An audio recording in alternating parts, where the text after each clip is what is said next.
5வது வசனம். தேவ பக்தியின் வேஷத்தை தரித்து அதன் பலனை மறுதலிக்கிறவர்களாயும் இருப்பார்கள். இப்படிப்பட்டவர்களை நீ விட்டு விலகு. ஆமென். தேவ பக்தியின் வேஷத்தை தரித்து அதன் பலனை மறுதலிக்கிறவர்களாயும் இருப்பார்கள். இப்படிப்பட்டவர்களை விட்டு நீ விலகு என்று அப்போஸ்தலனாகிய பவுல் அங்கே ஆலோசனை சொல்லுகிறதை நாம் பார்க்கிறோம். அப்ப இந்த வேத பகுதி, இந்த வசனம் எதற்காக பவுல் இதை சொல்லுகிறார் என்று நாம் பார்க்கும்போது, அந்த அதிகாரத்தின் முதல் வசனத்திலிருந்து நம்ம பார்த்தோன்னு சொன்னா, அந்த முதல் வசனத்தை நாம் வாசிப்போம். கடைசி நாளில் மேலும் கடைசி நாட்களில் கொடிய காலங்கள் வரும், கடைசி நாட்களில் கொடிய காலம் வரும் என்று அறிவாயாக அப்படின்னு அந்த வசனத்தை ஆரம்பிக்கிறார். அப்ப கடைசி நாட்களில் நடக்க போகிற அந்த சம்பவங்களை அறிவிக்கும்படியாகத்தான் இந்த பகுதியை அங்கே அப்போஸ்தலனாகிய பவுல் எழுதுகிறார். எனக்கு அருமையான தேவனுடைய பிள்ளைகளை, இந்த கடைசி நாட்கள் என்று சொன்ன உடனே எனக்கு இன்னொரு ஞாபகம் வந்திருக்கிறது. கர்த்தருக்கு ஸ்தோத்திரம். கடந்த நாளில் சத்தியம் டிவியில் ஒரு காட்சி வெளிப்படுத்தப்பட்டது. நீங்கள் எத்தனை பேர் பார்த்தீங்கன்னு தெரியல. வரப்போகும் பேராபத்து அப்படின்னு சொல்லி ஒரு காரியத்தை அங்கே ஒளிபரப்பினாங்க. நான் கடைசி நாட்களில் இந்த பூமியில் நடக்க போகிற பலவிதமான சம்பவங்கள் அதை அவங்க காட்டினாங்க. நான் அது வேதாகமத்தோடு சில காரியங்களை ஒப்பிட்டு பார்க்கும்போது, இதெல்லாம் கடைசி காலத்திலே சம்பவிக்க வேண்டியது என்பதை நாம் அறிந்து கொள்ள முடிகிறது. அல்லேலூயா. ஆகவே அருமையானவர்களே, இந்த ஒவ்வொன்றிலும் ஒரு அடையாளத்தை சொல்லிக்கொண்டே வருகிறார். வானத்தில் அடையாளம், பூமியிலே அடையாளம், நடக்கின்ற ஜனங்களிடத்திலே பொதுவான அடையாளம், இயற்கையிலே அடையாளம், இப்படி ஒவ்வொரு அடையாளமாக சொல்லி கொண்டிருக்கும் போது, இந்த கடைசி நாட்களில் மனிதனுடைய அடையாளம், மனுஷர்கள் எப்படி இருப்பார்கள் என்று அந்த வசனத்திலே சொல்லுகிறார்.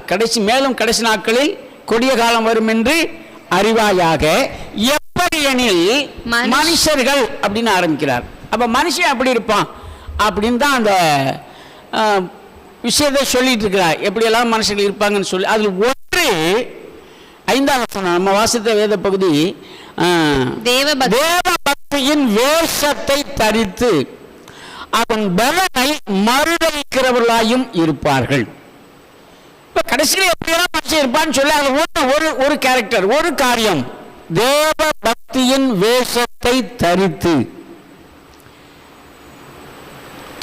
வேஷம் ஒன்றும் அதை தரித்து என்று 2 வார்த்தைகள் இங்கே போடப்பட்டிருக்கிறது. வேஷம் என்றாலே போட்டு கலைகிறது. அல்லேலூயா. ஆமா, இன்னைக்கு அதுக்கு பிறகு தான் வேஷம்.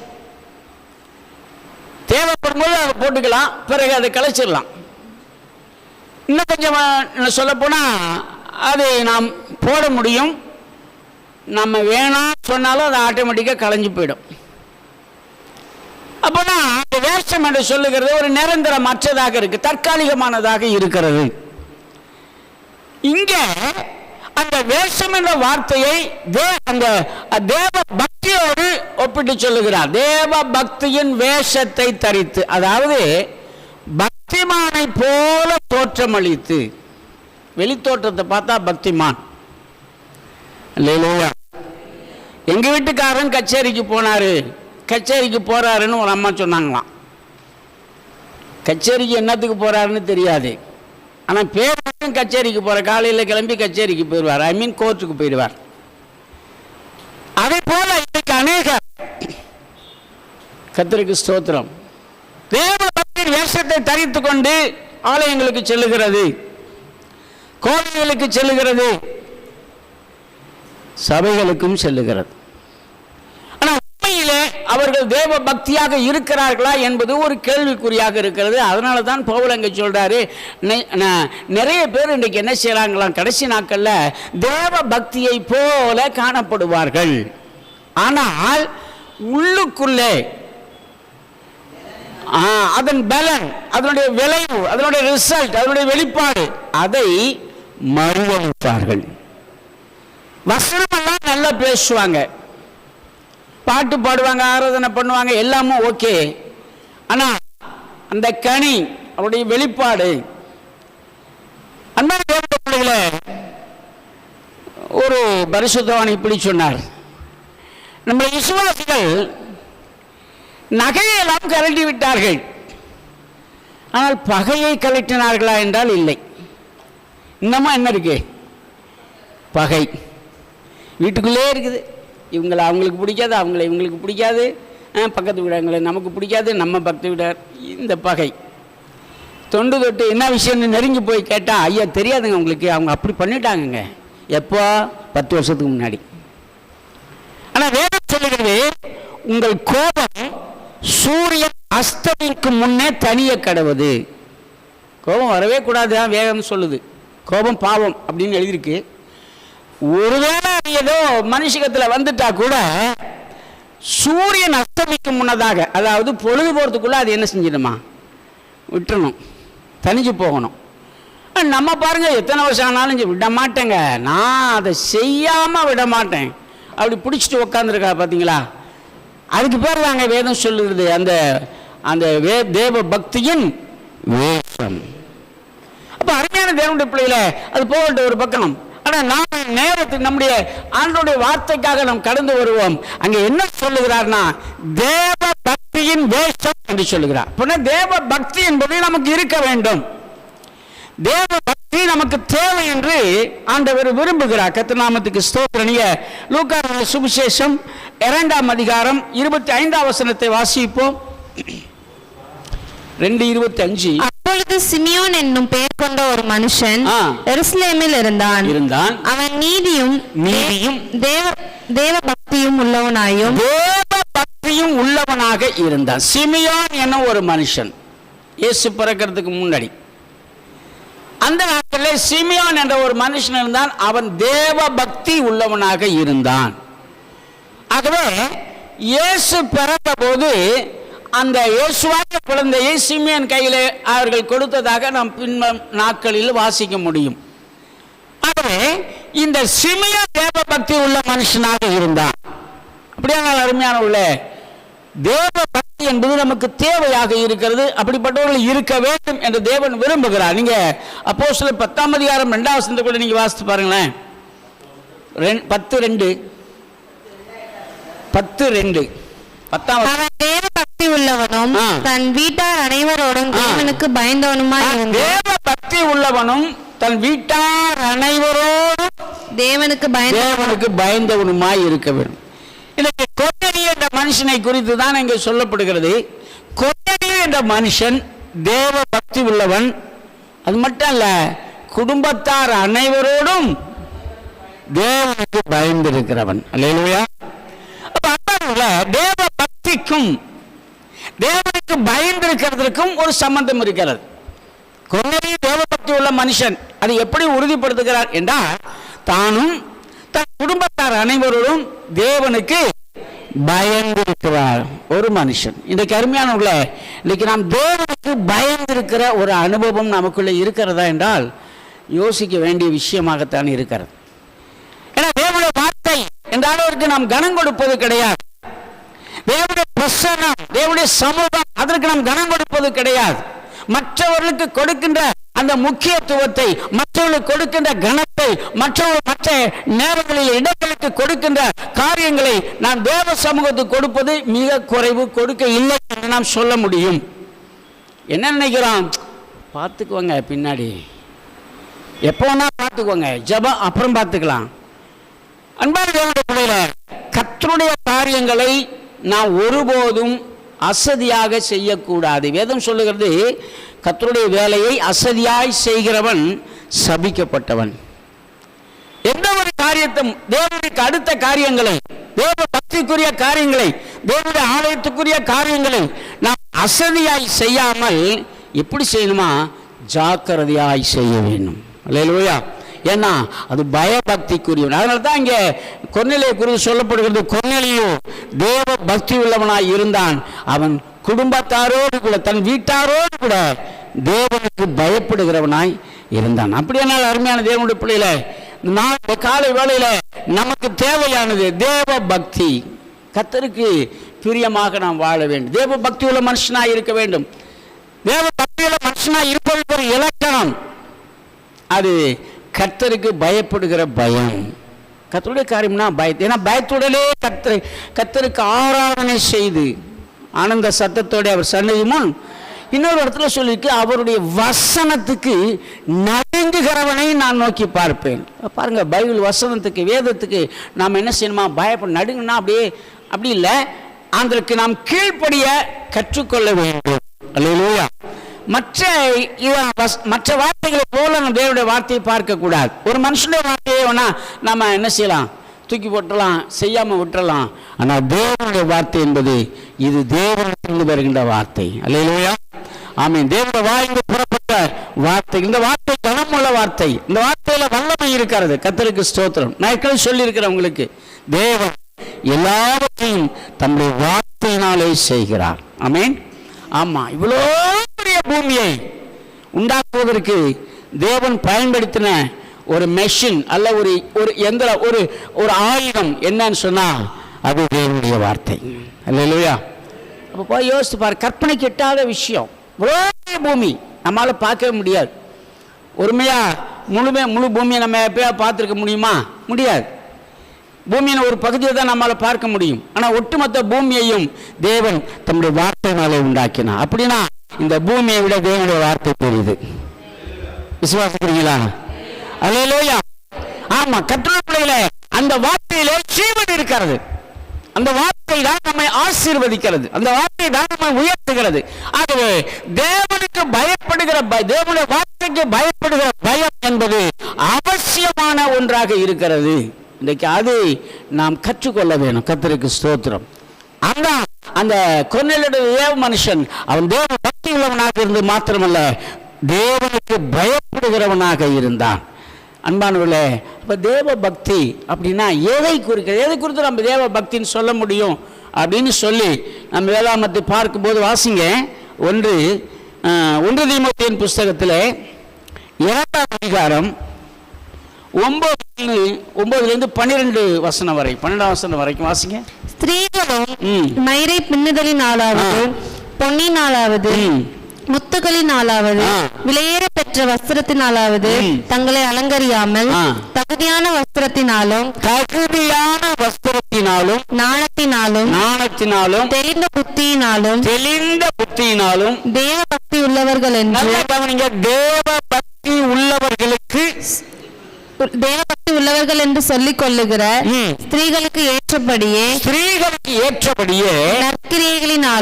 நற்கிரியைகளினாலும் தங்களை அலங்கரிக்க கடவர்கள். தேவ பக்தி உள்ளவர்கள் என்று சொல்லிக் கொள்ளுகிறதற்கு ஏற்றபடி ஒரு மனிதன் தேவபக்தி உள்ளவனாக இருக்கிறார், ஒரு சகோதரி தேவபக்தி உள்ளவனாக இருக்கிறார் என்று சொல்லுகிறதற்கு ஏதுவானது என்ன அப்படின்னா, சகலவித ஞானத்தினாலே நிறையப்படுவது. அல்லேலூயா. மறுபடியும் அந்த பகுதி மட்டும் வாசிங்க. தேவ பக்தி உள்ளவர்கள் சொல்லிக் கொள்வதற்கு அந்த பகுதி மட்டும் வாசிங்க. தேவபக்தி உள்ளவர்கள் என்று சொல்லிக் கொள்ளுகிற ஸ்திரீகளுக்கு ஏற்றபடி நற்கிரியைகளினாலும் தங்களை அலங்கரிக்க வேண்டும். நற்கிரியைகள், நல்ல காரியங்கள், அதுதான் வேதம் இன்னொரு இடத்துல சொல்லு, நல்ல கனிகள். அருமையான பவுல் அழகா எழுதுகிறார், மனுஷனுக்குள் பிரவேசிக்கிற ஒன்றும் மனுஷனை தீட்டுப்படுத்தாது. மனுஷனுக்குள்ளிருந்து வெளிப்படுகிறவைகளே மனுஷனை தீட்டுப்படுத்தும். அப்ப உள்ள போறது ஒன்றும் தீட்டுப்படுத்தாது.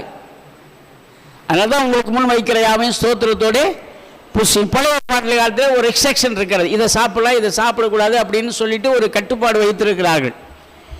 புதிய பாட்டில் அந்த கட்டுப்பாடு எல்லாத்தையுமே இல்லை, 2 விஷயத்தை தவிர, 2 எக்ஸப்ட் 2 திங்ஸ். ஒன்று ரத்தத்திற்கும், இன்னொன்று நெருக்குண்டு செத்ததற்குமே தவிர விக்கிரங்களுக்கு படைக்கப்பட்டவைகள். இதை தவிர வேற ஒன்றை நான் உங்களை விட்டு விலக்கல, நீ எல்லாத்தையும் ஏற்றுக்கொள்ளலாம் என்று சொல்லுகிறார். சூழ்நிலைக்கு தகுந்த மாதிரி அவர்கள் சொந்த விருப்பத்துக்கு தகுந்த போல இந்த விஷயங்களை நாம் செய்து கொள்ளலாம். ஆனால் அறிஞர்களே, எது ஒரு மனிதனை தீட்டுப்படுத்தும் அப்படின்னு சொல்லி பவுல் சொல்றார் அப்படின்னா, ஒரு மனுஷனிடத்திலிருந்து புறப்பட்டு வருகிறது, அதுதான் மனுஷன் என்ன செய்யுமா? எப்படி எனில் பொல்லாத சிந்தனைகளும், விபசாரமும், வேசித்தனமும், கபமும், வைராக்கமும், கோபமும், மற்ற எல்லா துர்க்குணங்களும் ஒரு மனுஷன் புறப்பட்டு வரும் என்று சொன்னால் அது மனுஷனை என்ன செய்யுமா? தீட்டுப்படுத்தும். இன்னொரு இடத்துல எழுதியிருக்குது, ஒரே நீரூற்றிலிருந்து ஸ்தோத்திரம், ஆமாம், கசப்பான நீரும் தித்திப்பான நீருமா. அப்போ ஒரே வாயிலிருந்து சபித்தலும் துதித்தலும் புறப்படுவது எப்படி என்று கேட்கிறான். அப்போ பாருங்க, நம்முடைய இருதயத்திலிருந்து புறப்பட்டு வருகிறது கபடு, வைராக்கியம், கோபம், சண்டைகள், துர்க்குணங்கள், நாசம், இப்படி விஷயங்கள், மற்றவங்க மேல இருக்கிற கசப்பு, மற்றவங்க மேல இருக்கிற வைராக்கியம், மற்றவங்க மேல இருக்கிற கோபம், இதெல்லாம் மனுஷனை தீட்டுப்படுத்துகிற காரியங்களாக இருக்கு. நான் ஏன் ஆழமாக நாம் சொல்ல முடியும், கவனிக்க வேண்டும் என்று சொன்னால், இதெல்லாம் விட்டுட்டு தான் நம்ம ஆண்டோட்டு வந்திருக்கிறோம். அல்லேலூயா, சொல்ல மாட்டீங்களா? பழைய ஞாபகம், அல்லேலூயா, முன்னாடி செய்யலாம். வைராக்கியம் இருந்துச்சு, கோபம் இருந்துச்சு, சண்டை இருந்துச்சு, எல்லாமும் இருந்துச்சு. நம்ம விட்டா போதும் சண்டையில், நம்ம விட்டா ஜெயிக்க. அப்போ once upon a time, before Christ அப்படி சொல்லலாம். அதை இயேசு நமக்கு வருவதற்கு முன்னதாக அல்ல, இயேசுவை நாம் ஏற்றுக்கொள்வதற்கு முன்னதாக தான் அதெல்லாம். சில நேரத்தில் இப்போவும் அப்படி இருக்கிறது ஒரு பெரிய வருத்தத்துக்குரிய விஷயம். அல்லேலூயா. அன்பானவர்களே, அப்போ அந்த வைராக்கியம், கோபம், சண்டை, இதெல்லாம் நாம் என்ன செய்யணுமா? விட்டு விடுவதாக மனுஷனை தீட்டுப்படுத்தும். இது தேவனுக்கு பிரியமில்லாத விஷயங்கள். ஆகவே இவைகளில் இருந்து நாம் நம்மை விடுவித்துக் கொள்ள வேண்டும். இது தேவ பக்திக்குரிய காரியங்களாக இருக்காது. அதுதான் நற்காரியங்கள் என்று ஒரே வார்த்தையிலே பவுல் போடுகிறார். ஆக நமக்குள்ள தேவ பக்தி இருக்கிறது என்று எப்படி அறிந்து கொள்ள முடியும் என்று சொன்னால், நம்மளிலிருந்து நல்ல காரியங்கள், நற்கிரியைகள் வெளிப்பட வேண்டும். அன்பு வெளிப்படணும். அல்லேலூயா. ஆமா, ஆவின் கனிகளிலே முதலாவது இருக்கிறது அன்பு. கொஞ்சம் யோசித்து பார்ப்போமே, நம்மகிட்ட அந்த அன்பு இருக்கா அப்படின்னு சொல்லி. அன்பு என்றாலே நிறைய வெரைட்டிஸ் இருக்குது. இன்றைக்கி ரொம்ப உலகத்தில் அன்பு, உலக அன்பு ரொம்ப மோசமானது. தேவனுக்கு விரோதமான பகை அப்படி, உலக சிநேகம் தேவனுக்கு விரோதமான பகை என்று சொல்லப்பட்டிருக்கிறது. இந்த உலகத்தை குறித்து அது தேவன் சொல்லலை, தேவத்தை குறித்து சொல்லுகிறார். நீங்கள் 1 கொரிந்தியர் 11ஆம் அதிகாரம், 12ஆம் அதிகாரம், 13ஆம் அதிகாரங்கள் இவைகளை வீட்டில் உட்கார்ந்து வாசித்தீங்கன்னு சொன்னால் அதில் இந்த அன்பை குறித்து தெளிவாக பவுல் எழுதி வைத்திருக்கிறார். அப்போ அந்த ஆவியின் கனிகளிலே முதலாவது இருக்கிறது அன்பு. அன்பு தாங்க எல்லாவற்றையும் பெரியது.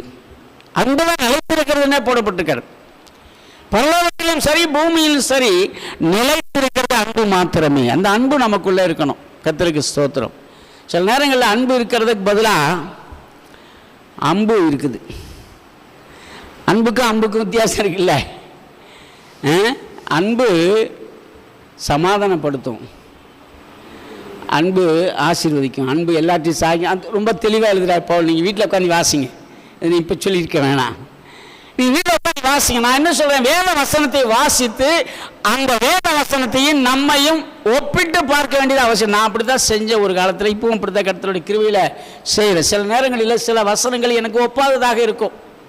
அப்போ நான் ஆண்டோட உட்காந்து கேட்பேன், ஆண்டவரே இந்த வசனத்துக்கு எனக்கு வித்தியாசம் இருக்கே, நான் ஏன் இந்த வசனத்தோடு ஒத்து போகக்கூடாது, ஏன் இந்த வசனத்தை நான் என்ன செய்யக்கூடாது, இந்த வசனத்தின்படி மாறக்கூடாது என்று சொல்லி என்னை நான் அர்ப்பணித்துக் கொள்வேன். தேவனுடைய பிள்ளைகளை இன்றைக்கு வேத வசனத்தை நமக்கு முன்பாக வைத்து நம்மை சரிபார்த்து கொள்ள வேண்டும். இது இன்னொரு வேத வசனத்துக்கு இன்னொரு பேர், பரிசுத்தவான்கள் சொல்லுகிற இன்னொரு பேர், இது ஆவிக்குரிய கண்ணாடி. என்னவா? சரீர பிரகாரமான கண்ணாடி நம்ம வீட்டில் இருக்கு, பெருசு பெருசால வாங்கி வச்சிருக்கிறோம்ல. கர்த்தருக்கு ஸ்தோத்திரம். நம்ம வெளியில் கிளம்புறோம்னா, வெளியில் கிளம்புறதுக்கு முன்னாடி 1 மணி நேரம் நமக்கு தேவையாக இருக்கிறது குறைந்தபட்சம்.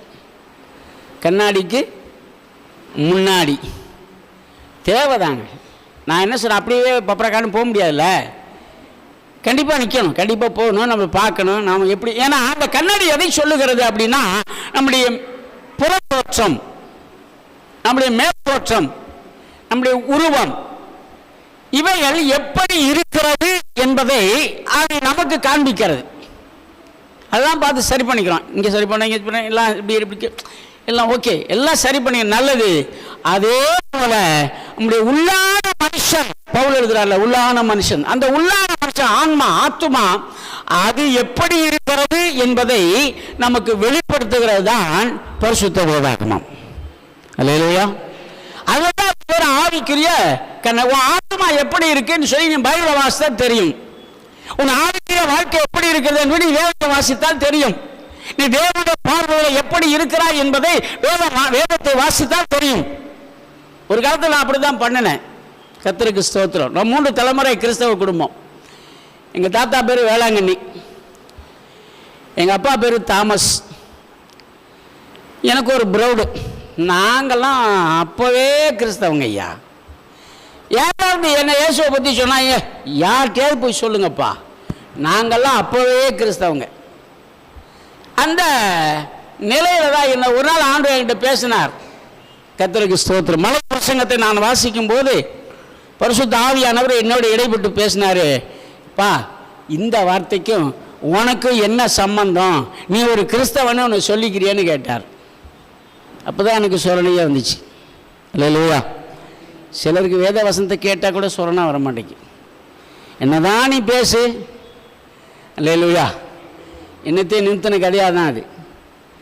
எனக்கு அருமையான தேவனுடைய பிள்ளையில, தேவனுடைய வார்த்தை நம்மை ஆசீர்வதிப்பதற்காக நமக்கு கொடுக்கப்படுகிறது. தேவனுடைய வார்த்தை நாம் நித்திய ராஜ்யத்திற்கு நம்மை ஆயத்தப்படுத்தும்படியாக கர்த்தர் நமக்கு கொடுக்கிறார். இந்த வார்த்தை தான் நம்மை ஆசீர்வதிக்கிறது. எல்லாமே இந்த வார்த்தைக்குள்ள தான் அடங்கி இருக்கிறது.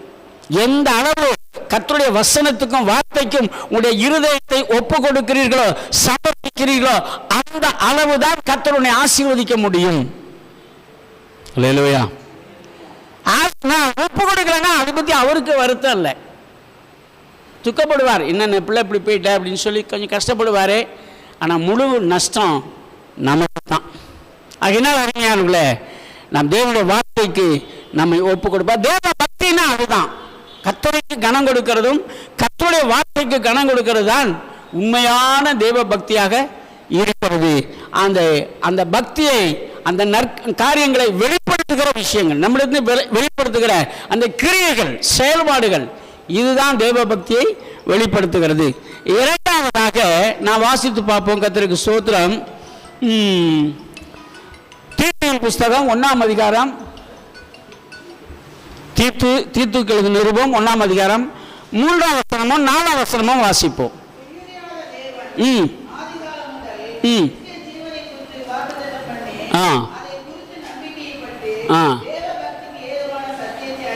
தேவ பக்திக்கு ஏதுவான சத்தியத்தை அறிகிற அறிவு போதும். இப்ப இரண்டாவது தேவ பக்திக்கு ஏதுவானது என்ன, ரெண்டாவது தேவ பக்தி என்பது என்ன அப்படின்னு சொல்லி நம்ம பார்க்கும்போது, சத்தியத்தை அறிகிற அறிவு. இல்லையா? இன்னைக்கு நிறைய அறிவு இருக்கு நமக்கு, இல்லையா? கர்த்தருக்கு ஸ்தோத்திரம். வேதம் சொல்லுது, அறிவு பெருத்தவன் நோவு பெருத்தவன். அல்லேலூயா. அப்ப அறிவே இருக்கக்கூடாதா அப்படின்னா இருக்கணும். அறிவை விட ஞானம் முக்கியம். இப்போ ஞானம்னா என்ன, அறிவுனா என்ன? ஞானத்துக்கு அறிவுக்கு வித்தியாசம் இருக்குதான்னா ஆமாம், ஞானம் வேறு, அறிவு வேறு. அறிவு என்பது உலகத்தால் நமக்கு கற்றுக் கொடுக்கப்படுவது அறிவு.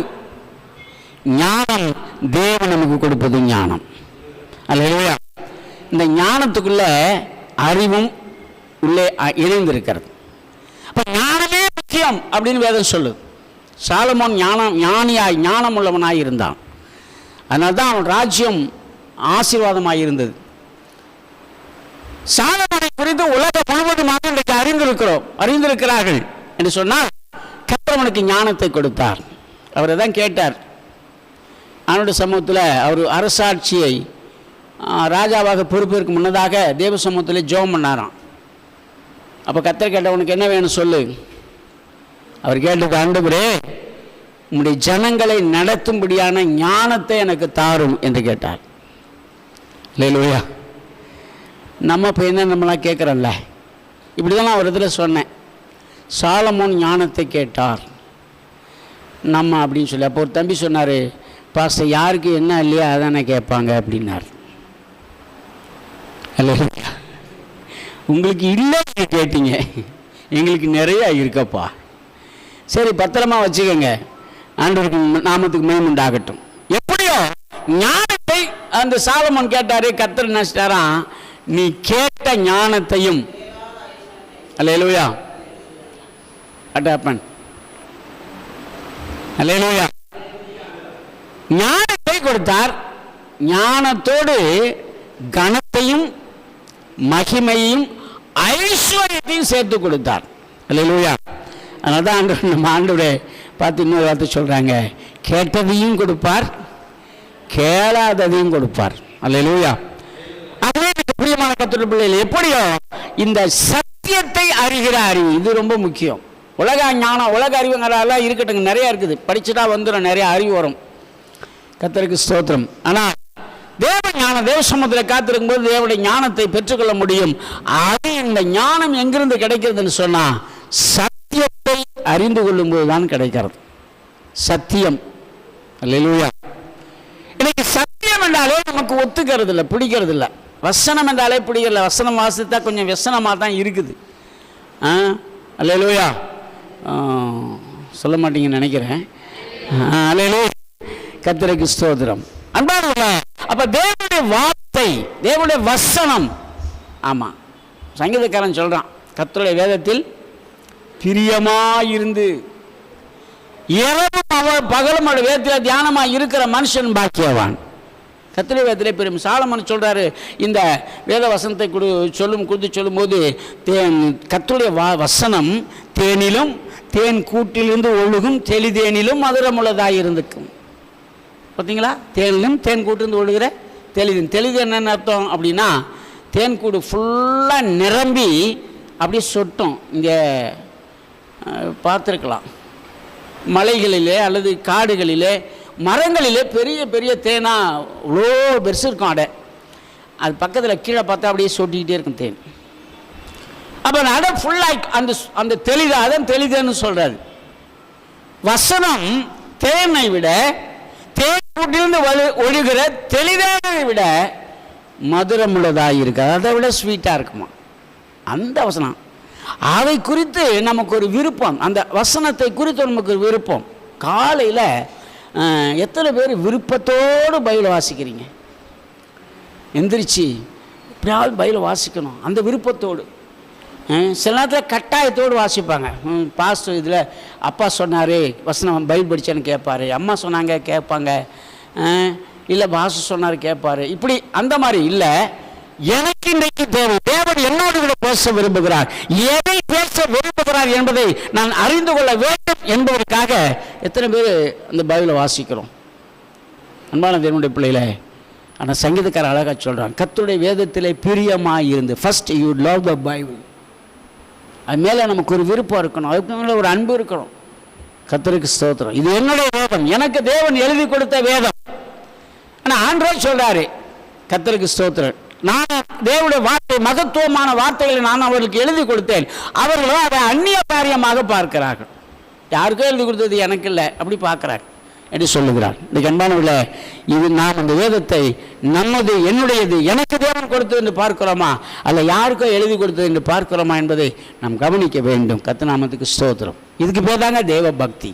ஒரு மனுஷன் தேவ பக்தியாக இருக்கிறான் என்பதை இரண்டாவது நாம் கண்டுகொள்ள வேண்டும் என்று சொன்னால், அல்ல நமக்குள்ளே இருக்க வேண்டும் என்று சொன்னால், கர்த்தருடைய வார்த்தையிலே நாம் விருப்பத்தோடு. சில நேரங்களில் பைபிள் நம்ம வீட்டில், சில வீட்டில் இருக்கிறத வச்சே கண்டுபிடிச்சிடலாம் அவங்க எந்த அளவு தேவ பக்தியாக இருக்கிறார்கள். கண்ணாமண்ணான்னு கிடக்கும் பைபிள், எங்கேயோ ஒரு மூலையில் இருக்கும்.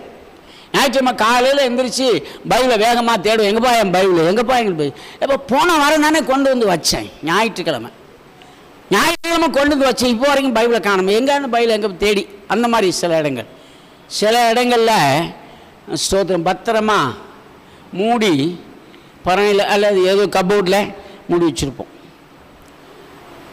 சில இடங்களில் பார்த்தா பைபிள் புழக்கத்தில் இருக்கும், பயன்பாட்டிலே இருக்கும். அன்பான தேவனுடைய பிள்ளைகளை, இன்றைக்கு நாம் அறிந்து கொள்ள வேண்டும், தேவ வசனத்தின் மேல் நமக்கு ஒரு விருப்பம், ஒரு ஈர்ப்பு, அது நமக்கு தேவை. அதுதான் தேவ பக்தியின் அடையாளமாக இருக்கிறது.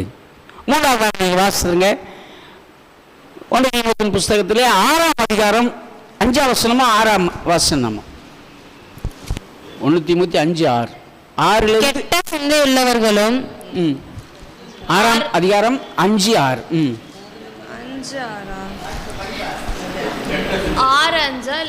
6ஆம் அதிகாரம் 5ஆம் வசனமா 6ஆம் வசனம். கெட்ட சிந்தை உள்ளவர்களும் சத்தியம் இல்லாதவர்களும் தேவ பக்தியை ஆதாய தொழில் என்று எண்ணுகிறார். இங்க ஒரு சிலர் என்ன பண்றாங்களாம், தேவ பக்தியை ஆதாய தொழிலாக பார்க்கிறார்கள்.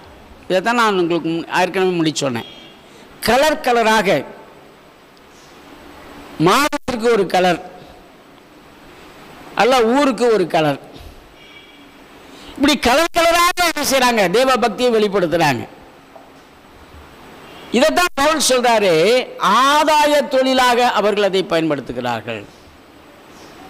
அவனுடைய நாமத்துக்கு ஸ்தோத்திரம். நம்முடைய வீடுகளுக்கு சிலர் வருவாங்க, பார்த்துருக்கலாம், மேக்கப் போட்டு வருவாங்கல்ல, வரும்போது ஒரு இது அடிச்சுட்டு வருவாங்க. சிலர் வித்தியாசமான கெட்டப்பில் வருவாங்க. அதெல்லாம் ஆதாய தொழில். இந்த தேவ பக்தியாக தன்னை காண்பித்துக் கொண்டு அதில் ஆதாயத்தை அவர்கள் சம்பாதிக்கிறார்கள். ஆனால் தேவ பக்தி என்பது ஆதாயத்துக்கு உரிய தொழில் அல்ல. அதுக்கு பதிலாக வாசிங்க, எண்ணுகிறவர்களுமாய் இருக்கிற ஆதாய தொழில் என்று எண்ணுகிறவர்களா இருக்கிற மனுஷர்களால் உண்டாகும் மாறுபாடான தர்க்கங்களும் பிறக்கும். இப்படிப்பட்டவர்களை விட்டு விலகு. போதும் என்கிற மனதுடனே கூடிய தேவ பக்தியை மிகுந்த ஆதாயம். அப்ப தேவ பக்தி என்பதனுடைய இன்னொரு அடையாளம் போதும் என்கிற மனம். சரி, இன்னைக்கு ஒரு சின்ன, நம்ம எதை போதும்னு சொல்லுவோம்? சாப்பாடு மட்டும்தான். இதுக்கு மேலே சாப்பிட முடியாது. சாப்பிட முடியாது, இன்னும் கூட எக்ஸ்ட்ரா சாப்பிட்ருவோம். ஆனால் வேதம் சொல்லுது, போதும் என்கிற மனதுடனே கூடிய தேவ பக்தியே மிகுந்த ஆதாயம். அல்லேலூயா. அவன் அர்த்தம் என்னன்னு சொன்னா, நீங்க மறுபடியும் கவனிக்கணும். கர்த்தர் நமக்கு கொடுத்திருக்கிறவைகளிலே நாம் திருப்தியாக இருக்க பழகி கொள்ள வேண்டும். அல்லேலூயா. கர்த்தருக்கு ஸ்தோத்திரம். தேவ சிலருக்கு நிறைய கொடுத்திருப்பாரு, சிலருக்கு கொஞ்சமா கொடுத்திருப்பார். அப்போ அவர் என்ன பாரபட்சம் உள்ளவரா அப்படின்னா, இல்லை, அவர்கள் திறமைக்கத்தக்கதாக அவங்களுடைய மெச்சூரிட்டி, அவங்களுடைய அளவு, அவங்களுடைய பக்தி விருத்தி, அவங்களுடைய அந்த ஆவிக்குரிய அனுபவத்துக்கு தக்கதாக அவர் கொஞ்சம் மேலே அது மாதிரி கூட குறைச்சி கொடுத்துருப்பார். கூட இருக்கிறவங்களை பார்த்து குறைச்சிருக்கிறவங்க ஒருபோதும், ஆமாம், கர்த்தருக்கு ஸ்தோத்திரம். ஏன்னா இன்னொரு விஷயம் இருக்குது, எவனிடத்தில் அதிகமாக கொடுக்கப்படுகிறதோ அவனிடத்தில் அதிகமாக கேட்கப்படும். எவனிடத்தில் கொஞ்சமாய் கொடுக்கப்படுதோ அவனிடத்தில் கொஞ்சமாய் கேட்கப்படும். நமக்கு கொடுத்ததிலே நாம் திருப்தியாக இருப்போம். அல்லேலூயா. அவருக்கு தெரியும் நம்ம பிள்ளைகளுக்கு என்ன கொடுக்க வேண்டும் என்று நமக்கு தெரியும் இல்லையா? எல்லாருக்கும் எல்லாத்தையும் கொடுத்துட மாட்டான் இல்லையா? சில பிள்ளைகளுக்கு சில அவனுடைய வளர்ச்சியை பொறுத்து, அவனுடைய அந்த பக்குவம், அவனுடைய திறமை, அவன் கையாளுகிற விதம், அதை பொறுத்து சில விஷயங்களை சிலருக்கு கொடுப்போம், சில விஷயங்களை சிலருக்கு கொடுக்க மாட்டோம். அதே போல தேவன் நம்முடைய திறமை, நம்முடைய தேவை, நாம் கையாளுகிற விதம் எது நமக்கு நன்மையானதோ அதை மட்டுமே நமக்கு கொடுப்பார். அல்லேலூயா. தேவன் நமக்கு நலமானதை கொடுக்கிற அறிந்திருக்கிறார் என்பதை வேதம் சொல்லுகிறது. ஆகவே கர்த்தர் நமக்கு கொடுப்பதிலே நாம் என்ன செய்யணும்? திருப்தியாக இருக்கணும். அதுதான் போதும் என்ற மனதுடனே கூட தேவ பக்தியை மிகுந்த ஆதாயம். அது மிஞ்சி போயிடுச்சுன்னா அது ரொம்ப சிக்கல் ஆயிடுவான். அது பின்னாடி எழுதுறாள், அது நீங்கள் வீட்டில் உட்காந்து வாசிங்க. கர்த்தருக்கு ஸ்தோத்திரம். அதே கரெக்டான கர்த்தருடைய பிள்ளையில இந்த கால வேளையில் இந்த தேவ பக்தி என்பது என்ன? போதும் இருக்கிறதுலே திருப்தியாக இருக்கணும். கர்த்தர் நம்ம கொடுத்துருக்கிறதுல திருப்தியாக இருக்கணும். கொஞ்சமோ நிறையோ அன்பானவர்களே, நான் திருப்தியாக இருக்க பழகி கொள்ள வேண்டும். ஏன்னா எனக்கு என்ன தேவை என்பது என் தேவனுக்கு தெரியும். எனக்கு எப்போ கொடுக்க வேண்டும் என்பது, எப்போ எதை கொடுக்க வேண்டும் என்பது என் தேவருக்கு தெரியும். அப்பொழுது அதை அவர் நமக்கு தருவார். ஆகவே கொடுக்கப்பட்டதிலே நாம் திருப்தியாக இருக்கும்போது, போகின்ற மனதுடனே கூட வாழுகிறவர்களாக இருக்கும்போது நாம் தேவ பக்தியாய் இருப்பதை வெளிப்படுத்த முடியும். ஆக இந்த தேவ பக்திக்குரிய 4 விஷயங்கள். ஒன்று, கர்த்தருக்கு ஸ்தோத்திரம், தேவ பக்திக்கு ஏற்ற விதத்திலே நாம் நம்மை வெளிப்படுத்துவது, காண்பித்துக் கொள்வது, வெளிப்படுத்துகிற காரியங்கள். இரண்டாவது, இன்னொரு காரியத்துக்கு நீங்க வாசித்துருங்க. யாக்கோபுக்கு எழுதின நிருபம் 21ஆம் வசனம், 26ஆம் வசனம், 27ஆம் வசனம், 1ஆம் அதிகாரம் 26, 27.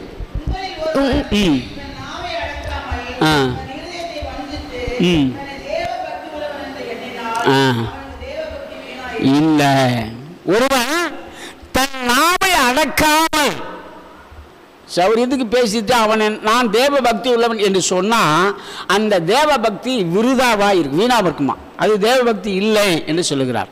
அப்படின்னா தேவ பக்திங்கிறது என்ன அப்படின்னா நாவை அடக்குதல். அல்லேலூயா. ஆமா, நாவை அடக்குகிறவன் உத்தமன் என்று எழுதப்பட்டிருக்கிறது. திருவள்ளுவர் கூட சொல்றார், யாகாவராயினும் ஆமா நாகாக்க காவாக்கா சோகாப்பர் சொல்லிலுக்கு பட்டு. அப்போ அவர் கூட சொல்றார் நாவை அடக்கி கொள்ளணும். இங்கே யாக்கோபு எழுதுறாரு, நாவு என்பது ஒரு நெருப்பு, அவயவங்களிலே சிறியவராய் இருந்தும் சரீரம் முழுவதையும் அது கெடுத்து விடுகிறது. அல்லேலூயா. நம்ம யாராவது தப்பா பேசிட்டாங்கன்னு வச்சுங்களேன், கோபத்தில் நம்ம என்ன சொல்லுவோம்? டக்குன்னு சொல்ற வார்த்தை அரைஞ்சன்னு வச்சுக்கோ, பல்லெல்லாம் உடைஞ்சிரும். அப்படித்தானே? இல்லையா? உங்களை யாரும் இப்படி சொல்லலைன்னு நினைக்கிறேன். வாயை மூடுன்னு சொல்லுவாங்களாம். அல்லேலூயா. அப்படியே பாருங்க, பேசுறது நாவு. திட்டு யாருக்கு? வாய்க்கு.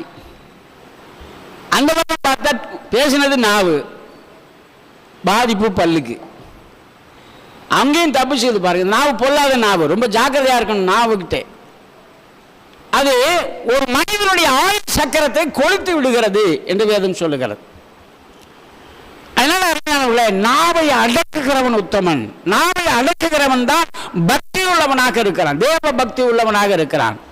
அதுதான் சொல்றாரு உன்னத பாட்டின் புத்தகத்தில் நம்ம வாசிக்கிறோம், ஞானம் விளங்க தன் வாயை திறக்கிறாள். கர்த்தருக்கு ஸ்தோத்திரம். சும்மா கட கட கட கட கட கடன்னு எதையாவது வாயடிச்சிட்டே இருக்கக்கூடாது.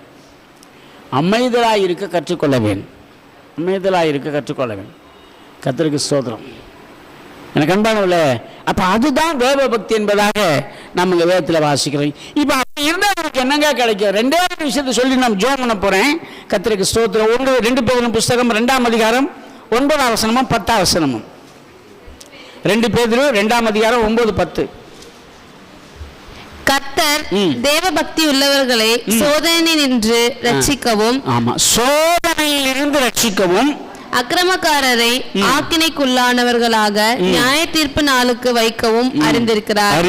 அப்ப பாருங்க, கர்த்தர் தேவ பக்தி உள்ளவர்களை சோதனையிலிருந்து ரட்சிக்கிறார், பாதுகாக்கிறார். சோதனையிலிருந்து நமக்கு சோதனை வருகிறது, நிறைய சோதனை எல்லாம் வருது. அதுலேருந்து நம்ம பாதுகாக்கப்படணும்னா நம்ம தேவ பக்தியாக இருக்க வேண்டும். 2வது 2 தீமோத்தேயு 3ஆம் அதிகாரம் 12ஆம் வசனம். 3ஆம் அதிகாரம் 12ஆம் வசனம். அன்றியும் கிறிஸ்து இயேசுவுக்குள் தேவ பக்தியாய் நடக்க மனதாய் இருக்க யாவரும் துன்பப்படுவார்கள். பாத்தீங்களா? தேவ பக்தியாய் நடக்க மனதாய் இருக்க யாவரும் துன்பப்படுவார்கள். அப்ப தேவ பக்தி தேவையா அப்படின்னா இந்த வசனத்தின்படி அது வேண்டாம் அப்படிங்கிற மாதிரி தான். ஆனால் துன்பப்படுவார்கள் உண்மைதான். அந்த துன்பத்தை விடுவிக்க கர்த்தர் போதுமானவராக இருக்கிறார். அந்த துன்பத்தின் வழியாகத்தான் தேவன் நமக்கு கற்றுக் கொடுக்கிறார். பாடுகளின் வழியாகத்தான் தேவன் நமக்கு கற்றுக் கொடுக்கிறார். பரிசுத்தத்தை குறித்து கற்றுக் கொடுக்கிறார். ஆண்டவர் அருமையான தேவனுடைய பிள்ளைகளே நம்மை பக்குவப்படுத்துகிறார். ஆகவே இந்த நாளில் நாம் தேவ பக்தி உள்ளவர்களாக வாழ வேண்டும் என்று தேவன் விரும்புகிறார். நீ யோசித்து பாருங்க. இன்னைக்கு ஒரு 4 அனுபவத்தை நான் உங்களுக்கு சொல்லிக் கொடுத்தேன். இந்த 4 வைத்து நாம் கவனித்து பார்ப்போமேனா நாம் தேவ பக்தி உள்ளவர்களாக இருக்கிறோமா என்பதை நாம் அறிந்து கொள்ள முடியும். ஆனால் கர்த்தர் விரும்புகிறார் தேவ பக்தி உள்ள மனுஷனாக இருக்க வேண்டும். சிமியோன் தேவ பக்தி உள்ள மனுஷனாக இருந்தான். கொர்நேலியு தேவ பக்தி உள்ள மனுஷனாக இருந்தான். இன்றைக்கு நீங்களும் நானும் தேவ பக்தி உள்ள மனுஷர்களாக வாழ வேண்டும் என்று கர்த்தர் விரும்புகிறார். இன்றைக்கு யோசித்து பாருங்க, அந்த தேவ பக்தி நமக்குள்ளே இருக்கிறதா? அல்ல வேஷமான பக்தி, தேவ பக்தியின் வேஷத்தை தரித்து கொண்டிருக்கிறோமா? உள்ள உண்மையிலே தேவ பக்தி நமக்குள்ளே இருக்கிறதா என்பதை இன்றைக்கு நாம் அறிந்து கொள்ள ஆண்டவருடைய சமூகத்திலே நம்மை நாமே யோசித்து நிதானித்து ஜெபிக்க போகிறோம். அல்லேலூயா. அறிந்தவனுமாக கண்களை மூடி ஆண்டவருடைய சமூகத்திலே நம்மை தாழ்த்தி ஒப்பு கொடுத்து நாம் ஜெபிப்போம். அல்லேலூயா. தேவ பக்தியின் வேஷத்தை தரித்து அதன் பலனை மறுதலிக்கிறவர்களாக இருப்பார்கள். இப்படிப்பட்டவர்களை விட்டு நீ விலகு என்று கர்த்தர் சொல்லுகிறார். எனக்கு அன்பானவர்களே, நாம் ஒருவேளை அப்படிப்பட்டவர்களாக இருந்தால் நம்மை விட்டு தேவனாகிய கர்த்தர் விலகி போக அவர் உண்மை உள்ளவராக இருக்கிறார். அதனால தான் இந்த வார்த்தையை நமக்கு சொல்லிக் கொடுக்கிறார். இந்த காலை வேளையில் ஆண்டவரே எனக்கு தேவ பக்தியாக இருக்க எனக்கு உதவி செய்யும் என்று சொல்லி அந்த தேவ பக்திக்குரிய 4 அனுபவங்களை எனக்கு தாங்க என்று சொல்லி அவங்களுடைய சமூகத்தில் எல்லாரும் கேட்போமா? வாயத்தின் ஆண்டவரே நான் பக்திமானாக இருக்கணும்.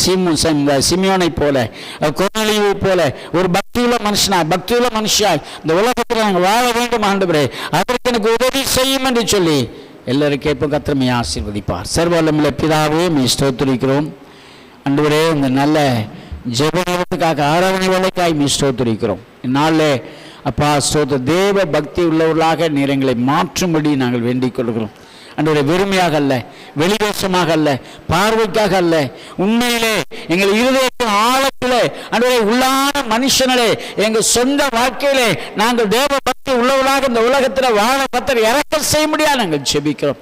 தேவ பக்திக்கு உள்ள மனுஷனுக்குரிய எல்லா ஆசீர்வாதத்தையும் நாங்கள் சுதந்திரத்துக் கொள்ளும்படி அப்பா உமக்கு பிரியமாய் உடைய நாமத்துக்கு மகிமையாய் ஜீவிக்க கர்த்தர்களுக்கு கிருபை வருவீராக. தடைகளை நீக்க அற்புதங்களை செய்யும் ஆசீர்வாதத்தினாலே என் ஆண்டவரே நிரப்பும்படி ஜெபிக்கிறேன். காத்துக்கொள்ளும் பலப்படுத்தும் பெரிய காரியங்களை செய்யும் கர்த்தரின் சோர்மாகிய இயேசுவின் நாமத்தினால் வேண்டிக் கொள்கிறோம் நல்ல பிதாவே. ஆமென்.